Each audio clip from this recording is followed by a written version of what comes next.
Maayong udtog, maayong pagpaniudto gikan sa University of Science and Technology of Southern Philippines. This is your Lunchican in charge. My name is Eric and you're watching LunChat.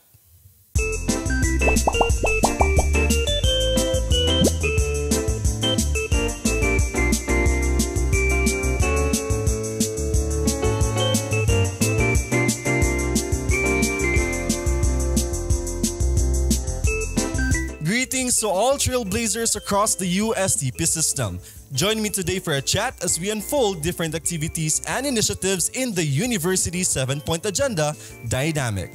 For this episode, mga ka-LunChat, we would like to get to know more about the involvement of our students, especially with the community of developers that are passionate about uplifting communities and solving problems through science, technology, and innovation. We have here with us Mr. Jhon Jaranilla, the Executive Officer of Google Developer Student Club's USTP. Maayong to Yul, og how are you? Maayong hapon, Kuya Eric. So, good afternoon everyone. Good afternoon mga ka-devs. So, I am feeling grateful and at the same time happy to be here sa LunChat. Yes, we are also happy to have you here. No, salamat for gracing us with your time. Kabalo ko nga balancing student organization as well as knowing po nga second year pa ka and then you're handling this big kanang organization of the university. Kudos to you, no? Okay, sige. So let's start this conversation na. We can see that GDSC has a lot of activities and is very active. Can you give us an overview about the Google Developers Club and what exactly do you do or how do you function as a club or as an organization?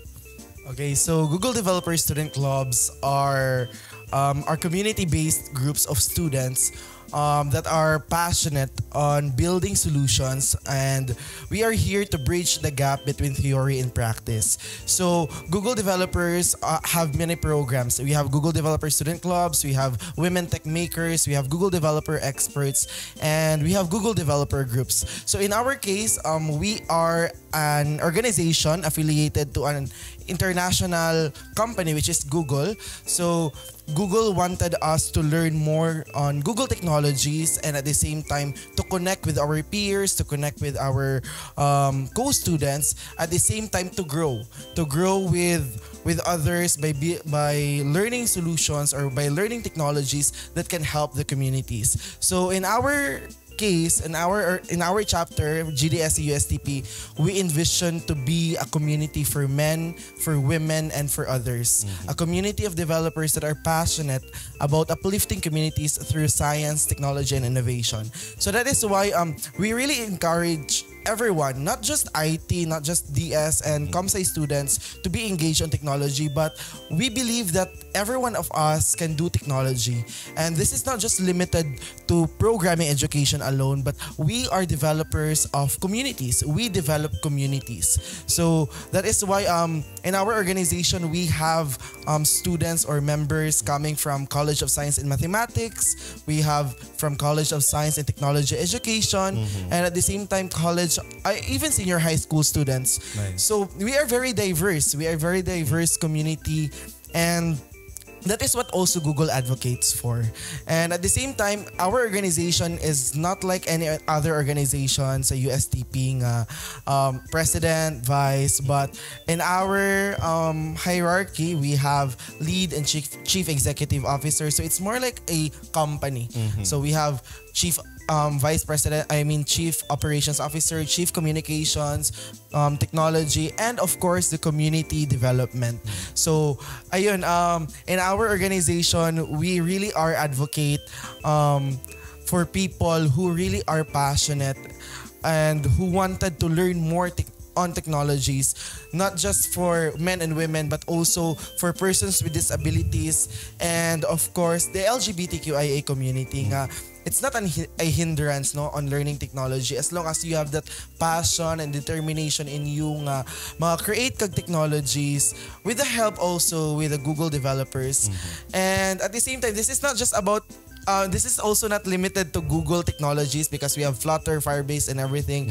But Google wanted us to experience that there is more to see in technology and there is more to do with it.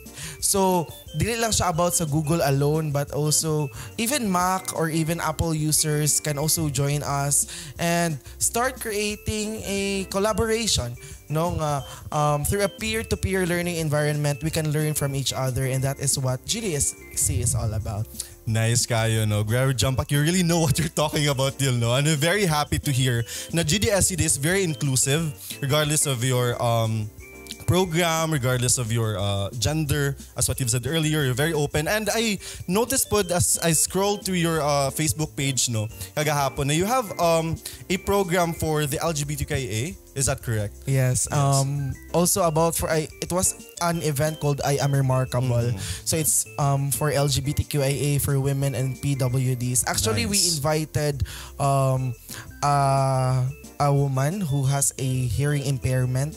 So she was able to give her talk and share her experiences. And I think that that event, it's time to celebrate our accomplishments, our achievements, that it is not about being to brag or to be boastful, but it's more on celebrating your oneself, celebrating your identity. Yeah, thank you so much, Yul, no, for a brief overview po sa inyong current nga program sa GDSC. And before we proceed, no, sa tong further in-depth yun nga chikahan about the GDSC, nalang tayo gamay nga gimmick. Okay? So kani siya, very short lang yun siya, just to lighten things up. I know nga kalma ra ka karon, pero para pakalmahon ka sa muta lang. Kaya chill-chill na gini siya nga chikahan. So ayan, our game is called Guess the Food. Ayan naman. So brief mechanic lang, we will be flashing 4 photos, no, sa tong screen, which you see there.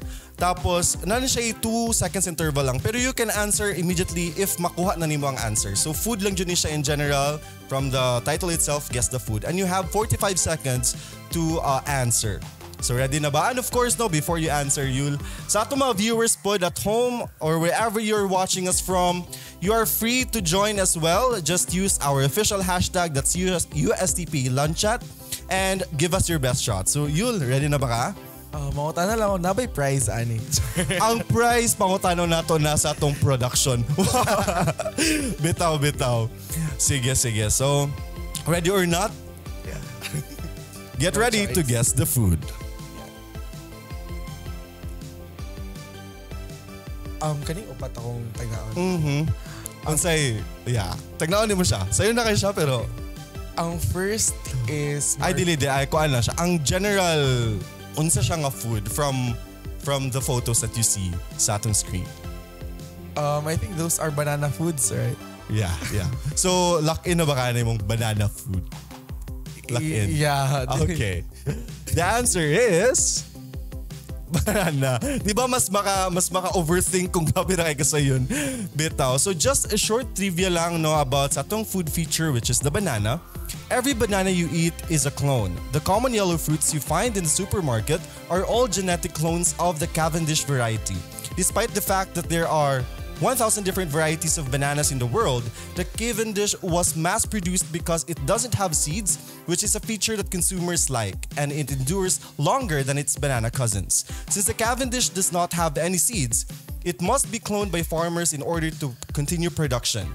Agricultural scientists have recently expressed concern that the banana may soon become vulnerable to dangers and extinction due to lack of genetic diversity. Halahapit na tamawad ag saging mga ka-LunChat. Pero bitaw, thank you so much for participating, Yul, and of course atong viewers, no. Going back sa atong chikahan, no, kanang one of your events recently, kay katong Innovate, no, which is a GDSC USTP Solution Challenge. What is it about and can you walk us through it? And kinsay pwede mo participate aning Innovate? Okay. So, as what I have mentioned, GDSC bridges the gap between theory and practice.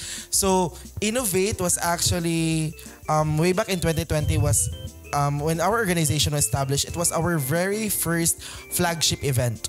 So, it is like a sub-event for coming from international Google. So, it's the international one is the Solution Challenge. So in our chapter, we created our own version of it. So it was called DSC Solutions Week.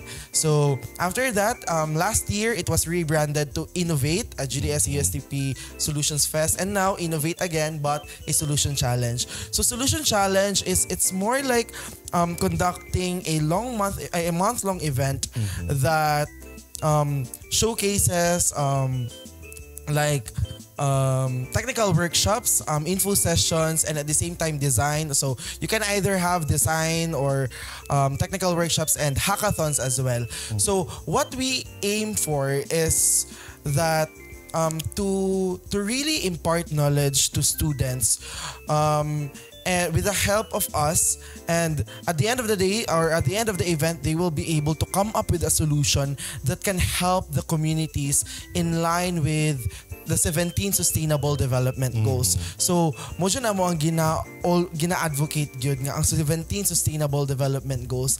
And at the same time, since it is a sub-event sa mo ang chapter, the winner will also be competing sa International Solution Challenge. Nice. So, they will represent University of Science and Science and Technology of Southern Philippines to the international stage.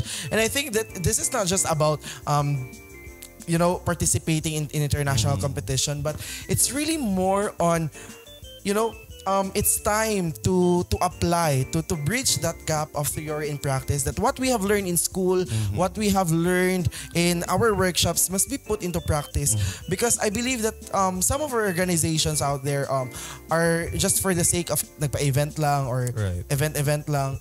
But for us, we really wanted to see an output that it is one of our success indicator that at least, at least all of the teams will be able to apply all the learnings that they have learned, and that can create an impact to a specific community, no matter how big or how small it is, as long as they were able to make an impact for that community. And that is what the GDSC, the Solution Challenge is aiming for.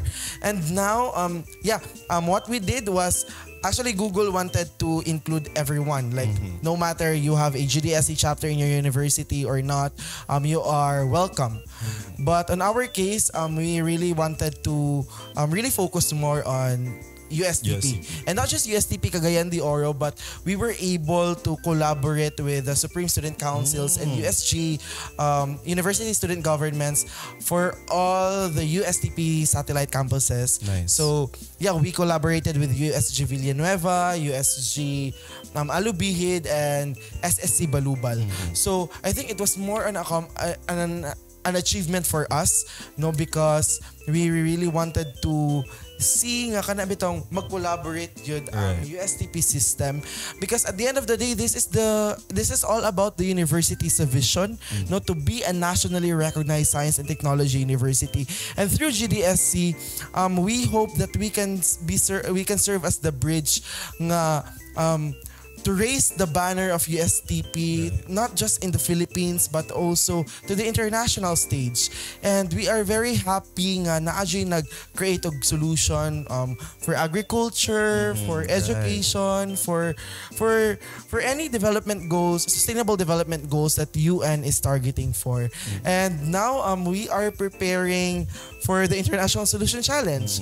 The USTP Balubal as well as the USTP CDO will represent the university to the international stage. And I've always reminded them that this is not just about the pride. This is not just about being on top, but it's more on making that solution to happen.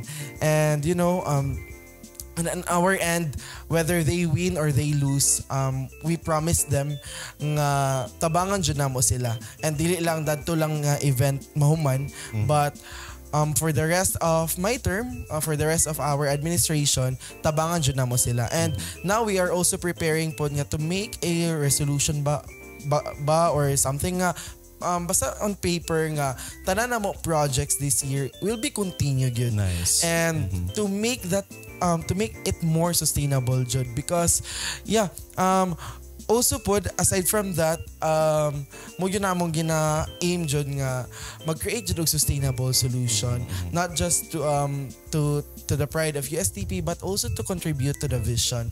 And I am very happy to see all of the students collaborating, and not just sa USG and SSC campuses but also with the help of mother organizations and the USG Cagayan de Oro, so and even senior high school governing council nga nag-help jud me. And it's really overwhelming nga dili lang man di ay for extracurricular dili lang man di ay for into sports or for kuan ang mga students, but they are also would like to engage pod sa technology. And I think that is why among kuan jud karon is prevailing legacy, and I think that is the legacy that we wanted to leave before our end. Yeah, thank you so much, Julio. It's very commendable nga you're thinking way ahead sa na dapat sustainable ang projects, and we were actually there, Stratcom covered Innovate, and nakita na ko ang mga solutions nila, and it's very kanang maka-happy kayo to see na their solutions are really rooted into targeting kaning mga marginalized sector, which is the farmers, atong fishermen, and some were kanang makabalayan lang nga dili kay nato gakakita nga dapat tabangan. So it's very I'm very happy to hear na inyong vision sa GDSC is very clear na, kabalo na mo asan yung padulngan, and happy pud kay ko to have you here nga maka-share ka sa inyong mga projects sa GDSC. Daghang salamat, Yul. I also would like to kuan po na ako nalintan I think we cannot do all of those pod without the help of our sponsors, because GDSC USTP is an organization that has no budget ever since our organization has been established. So from zero budget, through our sponsors who also believed in us, who also would like to believe also to our participants nga through their help, we were able to come up with a big amount to conduct the event. And at the same time, we are also thankful po sa extensions offices sa USTP, especially ang Extensions and Community Relations Division, as well as the CDO Bites, for helping us jud nga dili man ni namo makaya nga kami lang nga organization, but nagpatabang jud mi. And I am very happy to see nga and to hear pod nga willing jud pod silang mo help sa amuha. So this is not just about USTP, GDSC, but this is about the USTP. Right. Daghang salamat, Yul, And proceeding, kaning Innovate Solution Challenge is something very interesting for those who are interested, and to those who are trying to take a leap in exploring science, technology, and innovation, as you said earlier. Ang kanimang activities and involvement sa GDSC USTP will, like you said, ganina, if you can expound more, maka-benefit ba ang university, especially the students, and in what way pa? If you can add pa sa imong nga storya kaganina. Yeah, actually dako jud kayog impact si GDSC, not just for representing USTP. I think dili lang man po ni siya about sa Innovate, but as a whole organization, because we have also like summits, I was there sa BGC, and what they really what I have realized also is that they were surprised nga naay Science and Technology University sa Mindanao. So coming from Ateneo or from National University, they were actually surprised, and they also saw how good our student affairs was on supporting sa among mga activities. And actually katong Innovate, and dili lang sa Innovate but also sa other activities na mo events, everyone is welcome, no matter member ba ka sa org or kuan, you are welcome to join even outside the university, because we really are, because that is what our vision, to create a community of developers. And ang among mga participants dili lang jud sila taga USTP alone, but we have participants coming from Batangas, coming from Cebu, from Butuan, and all over the places in the Philippines. And I am very happy pod nga through those events, dili lang namo sila ma-impart og knowledge, dili lang namo sila matabangan, but also to represent USTP nga USTP exists, no? USTP is something ma-look forward jud po nila because the vision of USTP is to be nationally recognized. Right. So through GDSC, I think for me lang dako kayo siya na help sa vision sa university, especially nga murag direct yun mi sa mga students. Right. And as of now, GDSC USTP is one of the 42 chapters sa Philippines. So daghan mig chapters, and we are one of the outstanding chapters all over the Philippines.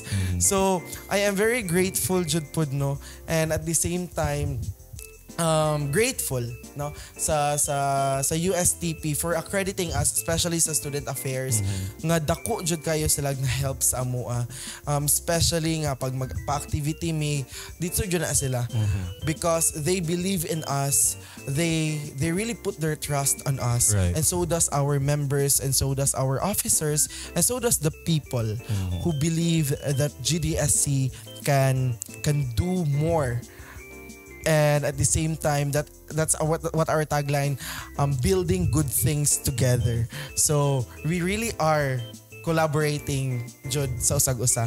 That is why we build good things together. Right. Aside from building things together, you'll know, it's very good to hear pod nga naatay nani nga mga engagement outside university, because aside from building networks from the same kanang organizations, which is the Google's developers, no, you're also bringing the university's name. So it's very good na you also told us rather, and the viewers, nga isa mo sa mga top performing, was that correct, nga chapters, no, sa Google's developers. So once again, Yul, dagang salamat, no. The talk has been very short pero grabe, I know very interesting kini nga talk, especially kay wala na aware kay since medyo bago pa ning GDSC, no. Yes. Sa nga mabalaan pod sa tong students, and of course sa tong trailblazers pod, ano ban mga viewers nato nga ga-exist si GDSC, and it's bringing the name of the university outside sa Cagayan de Oro City, and of course sa Mindanao. Dagang salamat you once again. Thank you po kayo. Ayan, there you go. Once again, thank you for that very informative for sharing the very informative tidbits with us. I know na the community will be thrilled to know more about your endeavors in the future pa. Ayan, Yul, so before we end, no, do you want to plug something na baka gusto iingon sa tong viewers who are watching? So ayun, to all trailblazers out there, I encourage you to join GDSC USTP because it will really serve you. It will really serve as an avenue for you to learn on technologies, and at the same time, I would also like to express my gratitude towards my core team. Dili ta mo isa-isahon, but also I would like to mention specific people, to Ate Eliza Vallejos, our mentor, to Aisha Urbano, our COO, our Earl Dumaraog, our CTO, Jhon Marie Oblig, our CCO, and Kiana Torres, our CCDO. And at the same time, thank you po kay Ma'am Petal, no, for guiding us through this journey. And just a glimpse lang sa among upcoming activities. We are now on the process of creating the first ever USTP map. So we are now onto the development na sa among application. So it's like a USTP map jud siya, but in a 3D model. So you will see the directories, you will see the kung dili na mo mawala sa campus, guys. I know it's hard jud, especially not just for us students but also our visitors, and at the same time the faculty as well, no. And I also encourage all academic organization nga please, no, to help us, no, because dili man jud na mo makaya nga kami lang, but we are asking your support then for this matter. And for our activity po this month, we will be able to have a hackathon then, and I could do it. And kato lang jud ang inyong atangan ang USTP map. So ayun, thank you kayo Kuya Eric. There you have it mga ka-LunChat. In the University 7-Point Agenda Dynamic, the Innovate GDSC USTP, a solution challenge falls under letter N, which is to necessitate effective and efficient student services and continue investing in faculty development programs. Once again, this has been your Lunchikahan in charge, Dotarot. See you next episode dito lang sa LunChat.